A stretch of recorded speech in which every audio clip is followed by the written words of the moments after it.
퇴직을 앞둔 직장인들의 국민연금과 관련된 가장 많은 고민 중 하나가 국민연금 보험료를 계속 내야 하냐입니다. 원칙적으로 국민연금 의무가입은 만 18세부터 60세 미만까지이기 때문인데요. 따라서 만 60세에 도달하여 국민연금 가입 자격을 상실한 사람은 보험료를 내지 않아도 됩니다. 하지만 국민연금 가입 기간을 연장해서 노령연금을 더 많이 받고 싶은 경우에 연장 신청을 할 수 있는데요. 오늘은 국민연금을 더 많이 받기 위한 방법들을 정리해보면서 국민연금 임의가입, 임의계속가입, 추후납부 등을 실행하기 전에 고려해야 할 사항 등도 함께 나누어 보겠습니다. 은퇴를 앞두고 계시거나 국민연금 추납 등을 고민하고 계신 분들은 오늘 영상 꼭 확인해 주시기를 바랍니다. 아는 것이 돈이다 복진수 넘버원 KBN 뉴스 지금 시작합니다.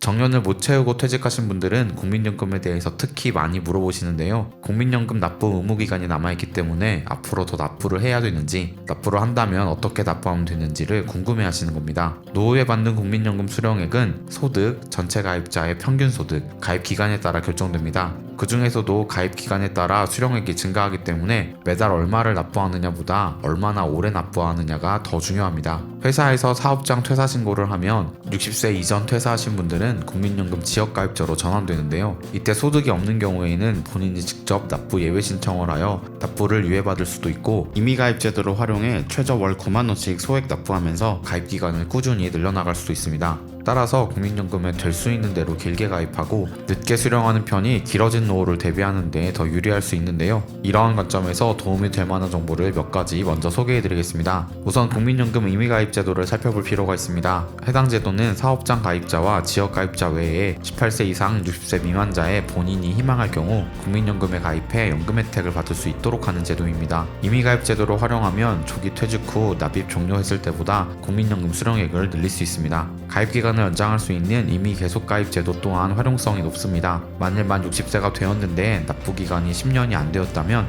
임의 계속 가입 제도를 활용하면 만 65세까지 최대 5년간 더 납부할 수 있습니다. 일시적으로 내지 못한 보험료는 추후 납부로 완납할 수 있습니다. 국민연금 추후 납부 제도는 국민연금 보험료를 낼 수 없었던 기간의 보험료를 나중에 다시 납부해 국민연금 가입 기간을 늘려주는 제도입니다. 연금 가입자는 10년 미만의 범위에서 사업 중단, 실직 또는 휴직 때문에 납부가 예외된 기간의 전부 또는 일부에 상응하는 연금보험료의 추후 납부를 신청할 수 있습니다. 대상은 국민연금 보험료를 한 번이라도 낸 후에 실직, 사업 중단 등의 이유로 소득이 없어 내지 못한 기간의 보험료가 있는 사람입니다. 납부 방법은 한 번에 내기 부담된다면 월 단위 최대 60회 분할 납부, 최대 119개월까지 납부할 수 있습니다. 하지만 이러한 방법으로 국민연금 수급액을 늘렸을 때 생길 수 있는 문제점도 있는데요. 최근에는 연금 재정의 안정성이 떨어지면서 국민연금 가입 기간을 늘리거나 추납을 추천하는 경우가 많은데, 국민연금공단에서 이러한 상품을 추천할 때 생길 수 있는 문제점들은 잘 알려주지 않아서 잘 알아보고 결정하셔야 합니다. 국민연금 수급액이 늘어났을 때 생길 수 있는 문제 첫 번째는 기초연금에서 탈락할 수 있습니다. 국민연금은 기초연금 소득 인정액 계산 시 공제 없이 100% 반영되기 때문입니다. 같은 소득이라도 108만원의 공제를 해주는 근로소득과는 큰 차이가 있는 것인데요. 만약 국민연금으로 100만원, 근로소득으로 100만원이 있으시다면 기초연금 소득 계산 시 국민연금 100만원은 100% 적용이 되고 근로소득은 100% 공제가 되는 것입니다. 2024년 기초연금 선정기준액은 단독가구 213만원인데요. 국민연금 100만원은 선정기준액의 50% 정도가 되는 금액이기 때문에 매우 큰 금액이라고 할 수 있습니다. 만약 국민연금 외에 다른 소득이나 재산을 가지고 계신 경우 기초연금에서 탈락할 수 있습니다. 국민연금 수급액이 늘어났을 때 생길 수 있는 문제 두 번째는 기초연금이 감액됩니다. 국민연금을 받고 계시면서 기초연금을 함께 받게 되셨다고 하더라도 감액된 기초연금을 받게 됩니다. 국민연금 연계감액 제도에 따라 국민연금을 매달 50만 2천원 받으신다면 기초연금이 감액되고 최대 기초연금의 50%에 해당하는 16만 7천원까지 감액될 수 있습니다. 이를 국민연금 가입 시기로 계산해보면 11년까지는 감액되지 않고 12년을 넘을 경우 1년마다 약 1만원씩 감액되는 것입니다. 이 국민연금 연계감액 제도는 형평성에 맞지 않다는 이유로 오랜 기간 폐지 논의가 진행되어 왔는데요. 현재 진행되는 연금개혁에서 폐지가 될지 많은 분이 지켜보는 상황입니다. 국민연금 수급액이 늘어났을 때 생길 수 있는 문제 세 번째는 건강보험 피부양자 자격을 유지할 수 없습니다. 은퇴한 어르신들께 건강보험 피부양자는 건강보험료는 한 푼도 내지 않으시면서 건강보험 혜택은 그대로 받을 수 있는 가장 좋은 제도입니다. 더구나 부모를 피부양자로 등록해준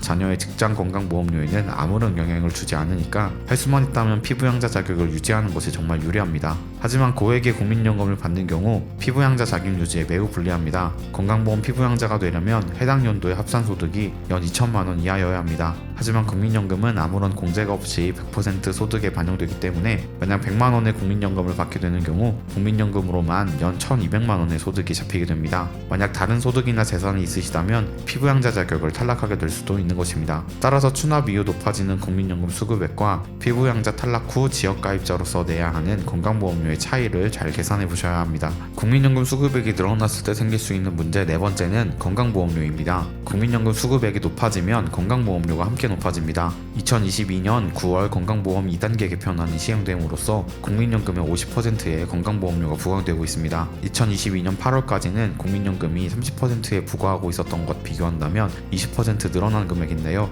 따라서 국민연금의 50%의 건강보험료가 부과된다는 점 꼭 기억하셔야 합니다. 오늘은 국민연금 수급액을 늘릴 수 있는 방법과 그 전에 고려해야 할 사항에 대해서 나누어 보았습니다. 정부는 남자의 경우 군 복무 기간 동안 내지 못했던 국민연금을 낼 수 있도록 하고 있는데요. 최근 군 복무 기간 동안 내지 않았던 국민연금 보험료를 추납하는 사람들이 늘어나고 있다고 합니다. 노후 대비를 위해 연금 수급권을 확보하기 위한 최소 가입 기간을 채우거나 연금 수령액을 늘리려는 의도인데요. 국민연금의 평균 수익률은 1.6%에서 2.9%에 이르는 높은 수익률을 자랑합니다. 월급을 300만 원 받는 직장인이 2년 군 복무 기간 추납을 한다면 보험료는 648만 원입니다. 군 복무 추납 이후 65세부터 매월 받을 연금액이 월 28만 6,680원에서 34만 6,920원으로 늘어나는데요. 20년간 국민연금을 받는다고 가정하면 추납을 하지 않았을 때보다 1,445만원 정도를 더 받게 됩니다. 따라서 국민연금 추후 납부는 고려해볼 만한 사항인데요. 오늘 알려드린 주의사항 잘 확인하셔서 현명한 노후생활 하셨으면 좋겠습니다. 영상 유익하셨다면 구독과 좋아요, 알림 설정 부탁드립니다. 아는 것이 돈이다. 지금까지 복지뉴스 넘버원 KBN 뉴스 윤석호 기자였습니다.